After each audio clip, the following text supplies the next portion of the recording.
नाज़रीन अस्सलाम वालेकुम। आज इलेक्शन का सीज़न है। इलेक्शन को जमहूरियत की रूह माना जाता है।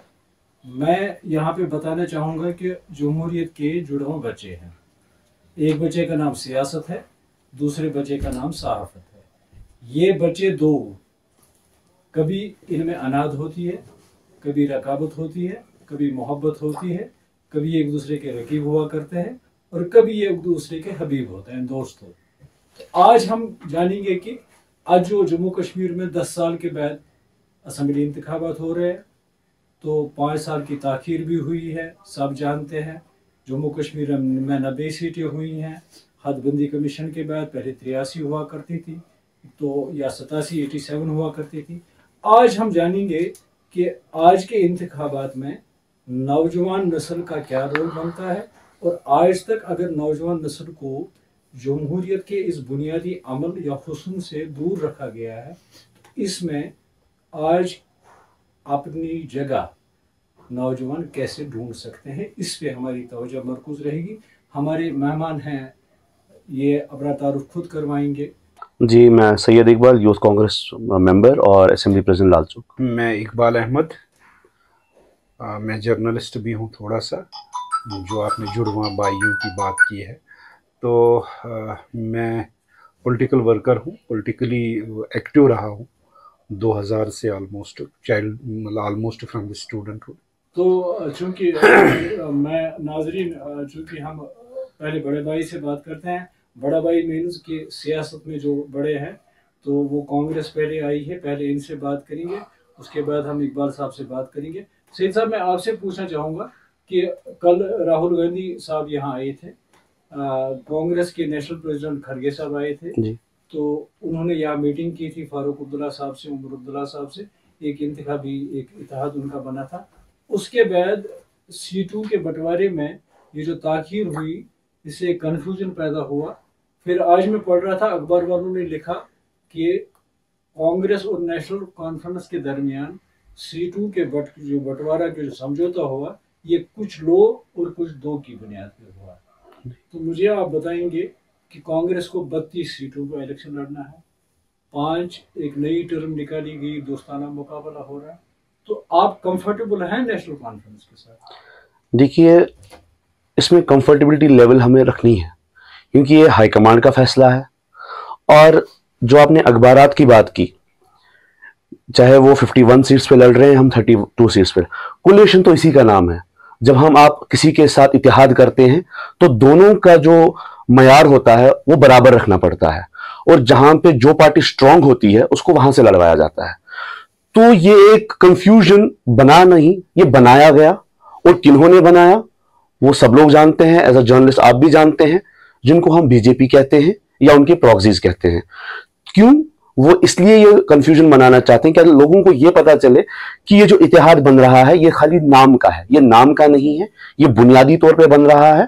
और जो नई टर्म इसमें लाई गई है, दोस्ताना मुकाबला, ये तो इतिहाद तो दो दोस्तों के बीच में होता है। जब दोस्तों के बीच में इतिहाद हुआ है तो लड़ेंगे भी दोस्त दोनों, और जो फिर जीतेगा इंशाल्लाह वो हमारा नुमाइंदा होगा। इकबाल साहब, आपसे पार्टी के बारे में बाद में पूछूंगा। मैं आपसे जानना चाहूंगा कि आपका पॉलिटिकल एक्सपीरियंस है, आप पॉलिटिक्स को जानते हैं बेहतर से, सहाफत को भी जानते हैं। आप कांग्रेस और नेशनल कॉन्फ्रेंस के इत्तेहाद को किस नज़र से देखते हैं? दोनों पार्टियां इंडिया अलायंस में हैं, तो आपको क्या लगता है कि इन पार्टियों को इत्तेहाद करना चाहिए? ये मजबूरी थी, मोहब्बत थी, क्या इसका नाम आपको? जहाँ तक ये जो इत्तेहाद की बात है, जम्मू कश्मीर के वोटरों के लिए कोई नई बात नहीं है, क्योंकि इत्तेहाद हुआ है। इंदिरा शेख का भी अकार्ड हुआ, इत्तेहाद हुआ है। फारूक साहब और राजीव गांधी का भी इत्तेहाद हुआ है, और ये कोई नई बात नहीं है यहाँ के वोटरों के लिए। और दूसरी बात ये भी नहीं है कि जो फ्रेंडली मुकाबला हो रहा है ये भी कोई नई टर्म इसलिए नहीं है क्योंकि इस तरह के मुकाबले पहले भी होते थे। जो नाराज होता था वो इंडिपेंडेंट इलेक्शन लड़ता था। इस बार इन्होंने सोचा कि इंडिपेंडेंट नहीं लड़े, पार्टी की टिकट पे लड़े, तो 5 जगहों पे उन्होंने ऐसा किया। तो जब ये इत्तेहाद, व्हेन वी डिकोड, ये इत्तेहाद को डिकोड कर रहे, ये दोनों पार्टियों की मजबूरी है। आपको याद है पार्लियामेंट इलेक्शन में बारामुल्ला कपवारा से एक अलग सा पैटर्न सामने आया, जहाँ पे बड़े स्टालवार्ट जो अपने आप को समझ रहे थे या वो ना काबिल तस्खीर लोग जो थे उनको भी शिकस्त मिली। तो उसके बाद से नेशनल कॉन्फ्रेंस के अंदर ही एक डर है, क्या वोटर इस बार हमारी तरफ आ जाएगा? ये नया वोटर जो है, जो 2020 के बाद का जो वोटर है, 2020 के बाद, ये सॉरी 2000 में जो 2000 में जो पैदा हुए। सईद साहब, मैं आपसे पूछूंगा कि इन्होंने एक सही क्वेश्चन रेज किया। इन्होंने बोला पार्लियामानी इंतखाबात हुई, यहाँ पे 3 सीटें हमारी थी यहाँ पे कश्मीर में, कांग्रेस कहीं से इलेक्शन नहीं थी, कांग्रेस ने आउटसाइड सपोर्ट या फुल सपोर्ट नेशनल कॉन्फ्रेंस को फराहम किया। आपको नहीं लगता कि आपने एक मौका गंवा दिया कि आपका सेमीफाइनल था, उस टाइम कांग्रेस को आना चाहिए था पार्लियामेंट इंतखाबात में? सर, जो हाईकमांड ने वहां पे, मैं फिर से वही दोहराऊंगा, इंडिया अलायंस, पूरे मुल्क भर में इंडिया अलायंस लड़ी है, कांग्रेस नहीं लड़ी है, इंडियन अलायंस। इन्होंने बात की नेशनल कॉन्फ्रेंस की मजबूरी थी, नेशनल कॉन्फ्रेंस की मजबूरी नहीं थी। अब बारामूला सीट की बात करते हैं, अब बारामूला सीट को 5 मिनट के लिए साइडलाइन तो करिए। अगर नेशनल कॉन्फ्रेंस डर रहा होता और लोगों को उनको पता होता कि लोग कहां जाएंगे, तो आगा रूहुल्लाह जीत के मैदान में नहीं आते, आपके मियां अल्ताफ साहब जीत के नहीं आते। लोगों को पता था हमें किसको जितवाना है। आपके प्रॉक्सीज आए, वेदर, मैं खुला बोलता हूं, वेदर इज अशरफ मीर साहब, वेदर इट इज क्या नाम है इनका, सजाद गनी लोन साहब, ये लोग आए, इनकी तो जमानतें जब्त होगी। ये कौन थे? ये प्रॉक्सीज थे, बीजेपी के प्रॉक्सीज थे। अगर लोगों को आइडिया नहीं होता कि हमें कहां की तरफ जाना है, आजकल के लोग, आजकल का जो यूथ है कश्मीर में, सबसे ज्यादा इस वक्त अगर वोटिंग है कहीं पे तो वो यूथ की है, और यूथ को पता है हमें किसको जितवाना है। और अल्लाह के फजल से उन्होंने इस वक्त इंडियन अलायंस के उम्मीदवार जो थे उनको जितवाया, और कश्मीर की बात आज पहली बार पूरे ऐवान में गूंज रही है। तो इकबाल साहब, मैं इन्होंने यूथ की बात की, तो यूथ ने अपना डिसीजन पार्लियामेंट इंतखाबात में बारामूला से दिया। 5 लाख के करीब वोट इंजीनियर रशीद ने हासिल किए, जेल में पड़े हैं। वाज वो जज्बाती वोट था कि नौजवान ने बहुत सोच समझ के वोट डाले? मैं आपको फिर वहीं से शुरू कर लूंगा जहां पे मैंने छोड़ा कि 2000 के बाद जो नौजवान पैदा हुआ, जिसने फारूक अब्दुल्ला के 1996 से लेकर 2002 का हिस्सा नहीं देखा है, जिसने उमर साहब को और कांग्रेस को 2009 से लेकर 2015 तक यहाँ पे देखा, उन्हें आज नया, मतलब उन्होंने एक नया पैटर्न तराशा है। इस नए पैटर्न से क्या मिला है हमें, मैं आपको बताऊं। अभी मेरा ये फाजिल दोस्त साहब बोल रहे थे कि ये श्रीनगर से आगा रूहुल्लाह साहब, मैं माफ़ी चाहता हूँ, श्रीनगर से आगा रूहुल्लाह साहब, एक मौलवी को उन्होंने वोट दिया, शिया वोट उससे मेजॉरिटी में मिला। आप बूथ वाइज निकाल दो, क्योंकि बूथ वाइज आज ऑनलाइन है सारा कुछ। सेकंड, अगर हम अल्ताफ साहब की बात करें तो अल्ताफ साहब को भी अगर वोट मिला, उसको एक मौलवी होने के नाते, एक गुजर कम्युनिटी का लीडर होने के नाते वोट मिला। डिकोड जब हम करते हैं, आप अनंतनाग वेस्ट की बात कर लेंगे, वहां पे पीडीपी ने लीड ले ली। अनंतनाग वेस्ट में पीडीपी ने लीड ले ली, उनका कोई लीडर वहां पे नहीं है, मतलब कल तक वहां पे कोई लीडर नहीं था। अनंतनाग में ये कुलगाम में लीड ले ली नेशनल कॉन्फ्रेंस में, नेशनल कॉन्फ्रेंस ने, वहां पे नेशनली भी थे, नेशनली भी उनके साथ थे, सीपीआईएम भी था, और ये भी क्या नाम है अपना ये कांग्रेस भी रहा सहा जितना उनके पास था। उसके बाद आप सकीना इतू की कॉन्स्टिट्यूंसी में जाइए, वहां पे मैक्सिमम गुजर वोट, सारा गुजर वोट एक ही पार्टी को गया, एक ही साइड में गया। सो जब हम ये कहते हैं कि ये सारा वोट नेशनल कॉन्फ्रेंस को था, ये सारा वोट इंडिया अलायंस को था, मैं हैरान होता हूं। आप जरा बाहर घूम के आइए, कॉमन वोटर से मिलिए, उसने अभी अपने पत्ते नहीं खोले हैं। जिस दिन वोटिंग होगी, वोटिंग होने के बाद आपको पता चलेगा कि किसने किसको वोट डाला। मैं दोबारा आपके सवाल पे जब अब आता हूं, जो बारामूला से एक मंडेट मिला है इंजीनियर रशीद साहब को, वो कोई जज्बाती वोट नहीं था, वो रिजनमेंट था उन सब लीडरों के खिलाफ। यहाँ पे प्रॉक्सीज हमें हमेशा मिले। जब यहाँ पे हुर्रियत कॉन्फ्रेंस थी, मैं बहुत पीछे हम जाते हैं थोड़ा सा, हुर्रियत कॉन्फ्रेंस थी तब हमें मुखबिर की टर्म थी या हिंदुस्तानी एजेंट की टर्म थी। आज नई टर्म है, ये प्रॉक्सीज है या बीजेपी के। इस बीजेपी अनटचेबल? मुझे खुदारा ये बता दो, क्या बीजेपी अनटचेबल है? क्या बीजेपी कांग्रेस की तरह अनटचेबल नहीं थी? कांग्रेस, जब शेख अब्दुल्ला साहब ने कांग्रेस को कहा था ये गंदी नाली के कीड़े हैं, क्या जो कांग्रेस का तब स्टेटस था वो स्टेटस आज बीजेपी का है? उसके बाद अगर हम बीजेपी वालों को बीजेपी वालों को कहेंगे कि उन्होंने 370 हटाया, हिस्ट्री देख लीजिए, 370 में बचा क्या था? वो सारा तो फारूक साहब, राजीव गांधी साहब, इंदिरा गांधी और ये शेख अब्दुल्ला साहब ने किया। इवन पीडीपी ने भी अपना हिस्सा डाल दिया जीएसटी को लागू करके, जीएसटी काउंसिल को यहां पे लाके पीडीपी ने भी अपना हिस्सा उसमें डाल दिया।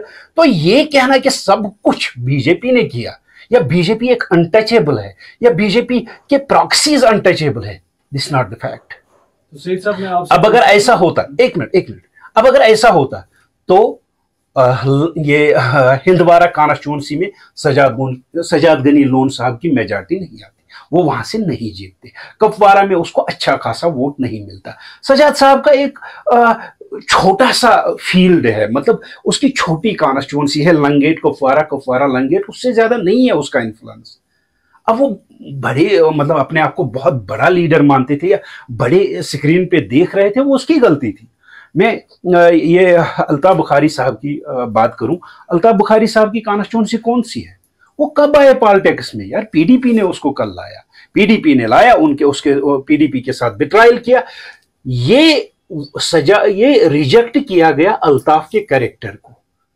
हिंदुस्तान जो नेशनल है, मतलब नेशनलिज्म है, नेशनलिज्म को रिजेक्ट नहीं किया गया, रिजेक्ट किया गया सजाद गनी लोन को, रिजेक्ट किया गया at the same moment Mehbooba Mufti साहिबा को, रिजेक्ट किया गया एट द सेम मोमेंट ये उमर अब्दुल्ला साहब को। सो जब हम ब्रॉडर व्यू में देखें तो वोटर ने यहां पे 1987 से लेकर आज तक फ्री एंड फेयर इलेक्शन देखे ही नहीं। सो अब इनसे एक्सपेक्ट आप ये कर लोगे कि immediately they will go with India alliance, they will go with BJP, they will go with some other package. ऐसा नहीं है। They will decide and they have for the first time they have the opportunity, वो अपने सही नुमाइंदे चुने। कल वो सही बीजेपी ये पीडीपी ही क्यों ना हो, कल वो सही कांग्रेस ही क्यों ना हो, कल वो सही नेशनल ही क्यों ना हो, जो भी उनको सही लगेगा, उनके नजरों में खरा उतरेगा, they will vote for them. सही साहब, मैं आपसे पूछना चाहूंगा, इन्होंने कुछ क्वेश्चन रेज किए, नेशनल कॉन्फ्रेंस आपकी वो साझेदार पार्टी है, तो हिस्ट्री पे मैं नहीं जाऊंगा कि नेशनल जितनी भी पार्टियां हैं उनके साथ सबका गठजोड़ रहा है। नेशनल कॉन्फ्रेंस भी बीजेपी सरकार में थी, जब वाजपेयी जी थे तो उमर अब्दुल्ला साहब वहाँ पे मिनिस्टर थे जी। तो उसके बाद कांग्रेस और पीडीपी का इत्तेहाद हुआ 2002 में, जिसको इन रिसेंट पास्ट सबसे बेस्ट हुकूमत माना जाता है जी। उसमें बहुत कुछ था, अमन था, कॉन्फिडेंस थी। तो मैं आपसे पूछूंगा कि नेशनल कॉन्फ्रेंस ने मैनिफेस्टो कल जारी किया जिसपे वजीर दाखिला अमित शाह साहब ने 10 सवाल खड़े किए। कांग्रेस नेशनल कॉन्फ्रेंस के मैनिफेस्टो से इत्तेफाक करती? कांग्रेस का अभी आपने मैनिफेस्टो पूरी तरीके से अभी आया नहीं है, पहली बात। और जो कांग्रेस जो नेशनल कॉन्फ्रेंस की मैं मैनिफेस्टो की बात करूं, उन्होंने जो एक आम इंसान की जरूरत है मेजॉरिटी के हिसाब से, उन्हें उस हिसाब से अपना जो मैनिफेस्टो दिया है वो लोगों के लिए सही है। चाहे वो बिजली के रिलेटेड हो, चाहे वो लैंड राइट्स के रिलेटेड हो, चाहे वो जॉब अपॉर्चुनिटीज के रिलेटेड हो, उसके लिए वो मैनिफेस्टो किसी हद तक उनके लिए वो सही है और हम भी उसके साथ इत्तेफाक रखते हैं। अगर वो मैनिफेस्टो लोगों के खिलाफ होता तो शायद से हमने इत्तेहाद नहीं बनाई होती, पहली चीज। और दूसरी बात, जब राहुल जी आए थे उन्हें एक ही बात वहां पे कही, जब हमारी वर्कर्स मीट चल रही थी वहां पे एक ही बात कही कि मैंने अपने जो पार्टी कैडर है कश्मीर का, जम्मू कश्मीर का, मैंने उनसे यही बात कही है कि हमारा जो यहां पे होगा कोलिशन उससे बनेगी जिनके साथ लोगों की राय होगी। हम लोगों के साथ बातचीत करेंगे, जो हमारे लोगों की राय होगी हम उनके साथ इत्तेफाक करके इत्तेहाद करेंगे। तो जब लोगों की बात सामने आई है, लोगों का माइंड सामने आया है, तो वो नेशनल कॉन्फ्रेंस को हमारे साथ देखना चाहते थे। तो हमने उनके साथ कोलिशन बनाई। उनका मैनिफेस्टो है जॉब राइट्स के रिलेटेड, उनका जो मैनिफेस्टो है इकोनॉमिक वीकर सेक्शंस को अपलिफ्ट करने के लिए, जो कि बाकी मैनिफेस्टो, अगर मैं भारतीय जनता पार्टी की बात करूं, उनके मैनिफेस्टो सामने सिर्फ एक खोखले वादे होते हैं, वो खाली बात करते हैं। मेरे फाजिल दोस्त ने एक बात कही कि जो वोटिंग आपने जो इनसे सवाल किया था बारामूला का, मैं यहाँ पे वहां पे जाऊंगा, वो रिजेंटमेंट लीडर्स के खिलाफ नहीं था, वो रिजेंटमेंट उस दबाव के खिलाफ था वो अननेसेसरीली अरेस्ट के खिलाफ था, जो engineer Rashid unnecessarily without any charges अभी तिहाड़ जेल में बंद है, वो उसके खिलाफ रिजल्टेंट थी। वो कंप्लीटली जो था इमोशनल था, लोगों ने इमोशनल दिया था। अगर आपने, और लेडी का नाम मुझे याद नहीं है, जब वो कैंपेनिंग कर रही थी इंजीनियर रशीद साहब के लिए, उन्होंने उसी वक्त कहा था अगर आपको लगता है कि इंजीनियर रशीद साहब सही हैं तो वोट डालिएगा, अगर आपको लगता है वो सही नहीं है वोट नहीं डालिएगा। और मैं यकीनन ये कहती हूं कल को जब उनको खुदा ना खास्ता अगर वो रहलत कर गए तो किसी को जनाजे में शिरकत करने की इजाजत नहीं होगी। ये उन्होंने इमोशनल दाव खेला था, उस इमोशनल दाव पे लोगों ने इंजीनियर रशीद को वहां पे जिताया था। इकबाल साहब, आप अपनी पार्टी का बताइए। यहाँ पे कश्मीरी में हम कहते हैं बोर्ड पाम ईमान की ABCD वगैरह, ये जो बीजेपी की प्रॉक्सीज हैं, जैसे सजाद साहब के बारे में बोला गया, अल्ताफ बुखारी साहब के बारे में बोला गया, अल्लाह बेहतर जानता है कौन किसका ABC है। तो यहाँ पे जहाँ तक मुझे पता है तो सब लोग नेशनल पार्टीज के साथ एक इत्तेहाद रखते हैं और एक हिस्ट्री उसकी है। तो आपकी जो पार्टी है उसका थोड़ा सा तारुफ दें आपको, क्योंकि आपको पूरा मौका दिया जाएगा कि आप अपनी पार्टी का दे दें और उसका बेसिक मैनिफेस्टो क्या है आपका मकसद कि आप पॉलिटिक्स में नई पार्टी के लिए आए। जो मेरी पार्टी है JK Jammu Kashmir nationalist people's front, एक नई पार्टी बनी है। मतलब पिछले इलेक्शन में वजूद में आई। पिछले इलेक्शन में हमने 2 जगह से कैंडिडेट खड़े किए थे। People have rejected us purely, मतलब उन्होंने, क्योंकि at the end of the day हम लोगों के सामने कैंडिडेट लेके आते हैं कि भाई साहब कल इसको वोट डालो, तो ये मुमकिन नहीं है, क्योंकि लोगों को किसी का इंट्रोडक्शन, किसी को जानने के लिए एक अच्छा वक्फा मिलना चाहिए। उसके बाद अगर मैं आपको पार्टी का मैनिफेस्टो बताऊं, हमारी पार्टी जो है ये इन्फेंसी स्टेज में है। मतलब अभी हमारी पार्टी को वैक्सीनेशन की ज़रूरत है। हमारी पार्टी कांग्रेस, PDP या नेशनल कॉन्फ्रेंस की तरफ बड़ा अमलगम नहीं है, बड़ी पार्टी नहीं है, एक छोटी पार्टी है। वैक्सीनेशन की ज़रूरत है। हम लोगों के सामने सही बात रखने की कोशिश कर रहे हैं। मतलब वही दोबारा में जब मैनिफेस्टो की बात इन्होंने कही, मैं उस पे आता हूँ इनके मैनिफेस्टो की। तो नेशनल कॉन्फ्रेंस का मैनिफेस्टो इनके मुताबिक लोगों की राय थी। तो आप जानते हो, क्योंकि आप न्यूज़ एजेंसी में हो, 1996 में भी नेशनल कॉन्फ्रेंस का मैनिफेस्टो आया था। उसमें ग्रेटर एटोनॉमी फर्स्ट पेज पे लिखा था, ऊपर लिखा था, खत्म, गोल हो गया। 2002 के इलेक्शन में भी ग्रेटर एटोनॉमी था। अब आज के इलेक्शन में ग्रेटर एटोनॉमी नहीं है, एटोनॉमी भी नहीं है। मतलब वो तो सारा खत्म हो गया। 2019 के बाद ग्रेटर एटोनॉमी वाले सारे क्वेश्चन ही खत्म हो गए, सारे सवाल ही खत्म हो गए। उसके बाद आज के मैनिफेस्टो में 370 को लेके उन्होंने कहा कि हम उसके लिए लड़ेंगे। लड़ना अलग बात है और 370 को बहाल करना अलग बात है। नेशनल कॉन्फ्रेंस के मैनिफेस्टो को उन पे छोड़ दीजिए, अपनी पार्टी का मैनिफेस्टो। नहीं, मैं तभी तो बात कर रहा हूं ना। मैं बात कह रहा हूं कि उनके मतलब आज का जो मैनिफेस्टो है, ये with the passage of time, जब नेशनल कॉन्फ्रेंस जैसी बड़ी पार्टी का मैनिफेस्टो चेंज होता है तो डेफिनेटली आने वाले वक्त में भी हमारा अच्छा मैनिफेस्टो आ जाएगा। मैंने वही कहा कि हमारे पास साधन नहीं है, हमारे पास सुविधा नहीं है, हमारे पास रिसोर्सेज नहीं है, हमारे पास मैन पावर नहीं है। तो 5-6 लोग, 5-6 नौजवान, सरफिरे नौजवान, मुहिम जो नौजवान 5-10 निकले हैं, ये ना सर पे कफन बांध के कि चलो देखते हैं आज इनका जो आबाई गढ़ है, जो पार्टियों का जो ये खानदानी सेटअप है, इस खानदानी सिस्टम को चेंज किया जाए यहाँ के नौजवान के लिए। अभी आप लोगों ने देखा, मतलब हमारा जो मेन मैनिफेस्टो है, हम इन सब लोगों के खिलाफ लड़ रहे हैं जिन्होंने खानदानी हुकूमतें की है यहाँ पे। मैं आपको बता दूं, नेशनल कॉन्फ्रेंस को ही ले लीजिए और कांग्रेस साथ था उनको। 2009 से लेकर 2015 तक कितनी बिजली हमें फ्री मिली? 2009 से लेकर 2015 तक कितने लोगों को, कितने पॉलिटिकल वर्करों को उन्होंने ये छुड़ा दिया? कितने पॉलिटिकल वर्करों को 2009 से लेकर 15 तक अगर 2000 या 3000 PSA लगे, वो तो कांग्रेस और नेशनल कॉन्फ्रेंस ने ही दिए है ना। आज अगर पॉलिटिकल वर्करों को नेशनल कॉन्फ्रेंस बोल रहा है मैं पॉलिटिकल वर्करों को छुड़ाना चाहता हूं, मैं पॉलिटिकल वर्करों को मतलब एमनेस्टी दे देंगे, 1 टाइम एमनेस्टी, क्यों देंगे आज? तब क्यों नहीं दी? तो जो मेरी पार्टी का एजेंडा है, हम हर उस झूठ का मुकाबला करने के लिए मैदान में आए हैं।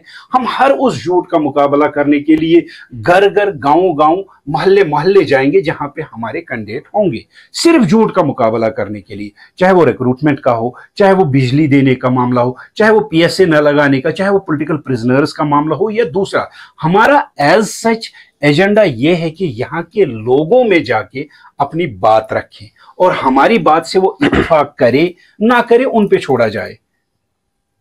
4 अक्टूबर को काउंटिंग है, कितने लोग हमारी बात सुन रहे हैं, कितने लोग बात नहीं सुन रहे, वो 4 अक्टूबर को पता चलेगा।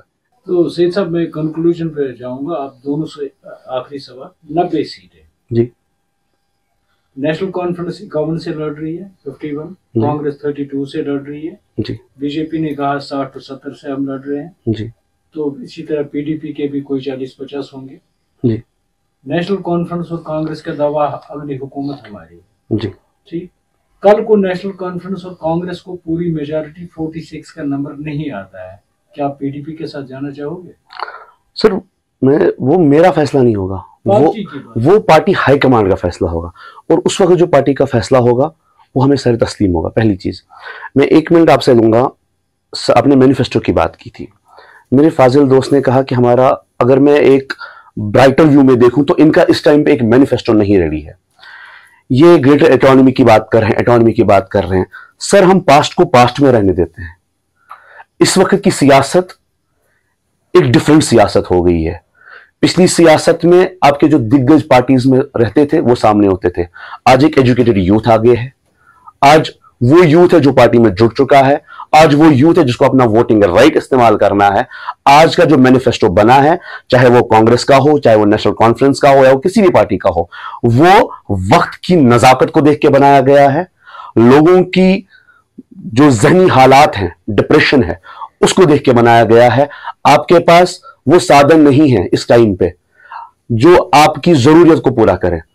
मैं नेशनल कॉन्फ्रेंस के मैनिफेस्टो की बात करूं, उन्होंने जो बातें कही हैं वो इकोनॉमिकली वीकर सेक्शंस की बात की गई है, वो जॉब राइट्स की बात की गई है।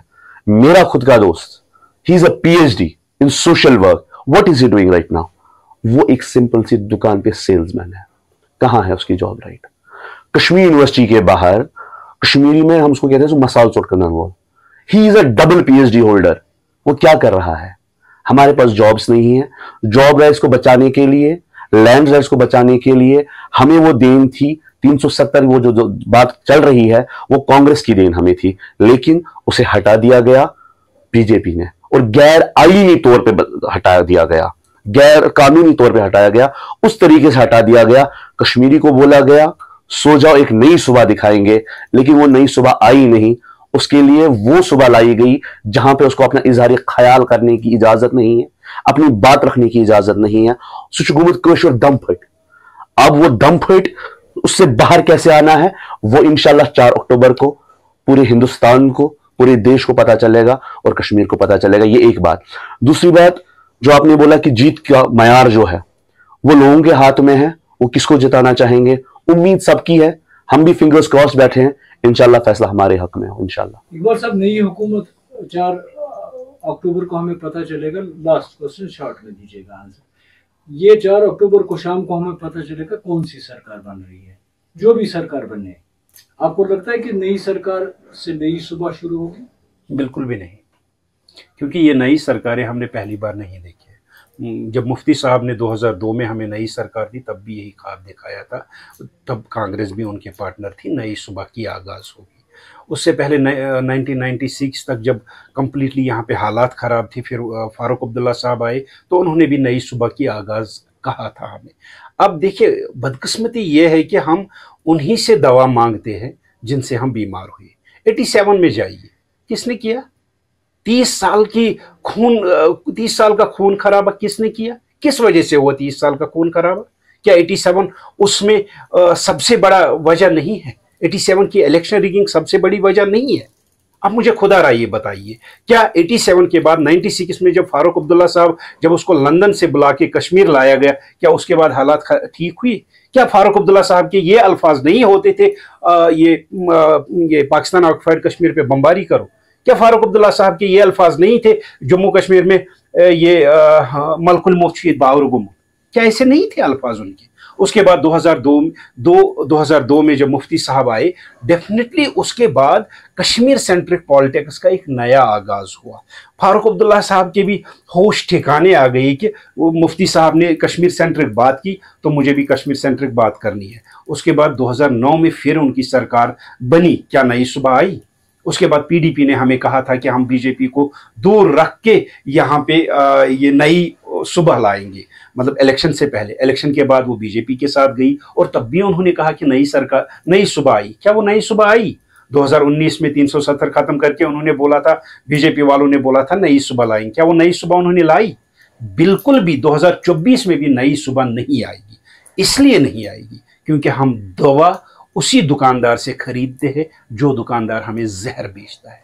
कश्मीरी नौजवान को किसने पामाल किया? कश्मीरी शख्सियत को किसने पामाल किया? शेख अब्दुल्ला साहब को किसने अरेस्ट किया? बीजेपी थी वहां पे, जनसंघ था वहां पे, कौन था वहां पे?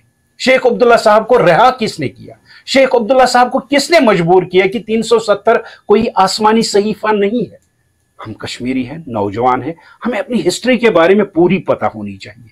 जब तक हम हिस्ट्री से सबक नहीं लेंगे, नई पौध के नए लीडर सामने नहीं आएंगे, नई पौध का नया सुबह नहीं आएगा। मैं यहाँ पे 1 मिनट आपका जिम्मा लेना चाहूंगा। मेरे फाजिल दोस्त सिर्फ 1980 की बात कर रहे हैं, पास्ट की बात कर रहे हैं, हिस्ट्री की बात कर रहे हैं। हम हिस्ट्री को बंद रखते हैं ना, हम इस उम्मीद से आगे चलते हैं कि कम से कम एक नई सुबह आनी चाहिए। एक नौजवान को नई सुबह की जरूरत है। एक नौजवान को वो सुबह चाहिए जहां पे वो आजादी की हवा ले सके। आजादी इन द सेंस उसके ख्यालात आजाद हो, उसको लिखने का हक हो, उसको पढ़ने का हक हो। हम उस सुबह की तो बात करें। आप कंटिन्यूअसली जब से डिबेट चला है, आप कंटिन्यूअसली पॉइंट आउट कर रहे हैं फारूक साहब को, आप कंटिन्यूअसली पॉइंट आउट कर रहे हैं पीडीपी को। सर आपने कहां पे खिलाफ बात की किसी और पार्टी की? वो भी तो आए हैं, उन्होंने भी तो पार्टी लाई है। सर आप आए हैं, आपकी पार्टी आई है, आपने इस सुबह की बात करी, वो ज्यादा बेहतर होगा। तो नाजरीन, ये सियासत है। सियासत को कभी खिदमत खलक कहा जाता था, तो मुझे नाजरीन आप भी माफ करेंगे, मुझे सियासतदान भी माफ करेंगे कि सियासत शायद अब खिदमत खलक नहीं रही है। मेरे जो दोस्त दोनों हैं यहाँ पे बैठे थे, एक ने अपने ख्यालात का इजहार किया, दूसरे ने भी किया। आप बेहतर जानने वाले हैं कि किन की बातों से आप इत्तेफाक करते हैं और किन की बातों से आपको इत्तेफाक नहीं है। आप फैसला साज हैं, आप अवाम को जमहूरियत का सरचश्मा माना जाता है। आप ही फैसला करें कि अगले इंतखाबात के बाद हमें क्या करना चाहिए। अभी के लिए जाहिद मुश्ताक को दीजिए इजाजत। हमारी ये बहस मुबासा जारी रहेगा। आप अल्लाह के अमान में रहें। अल्लाह।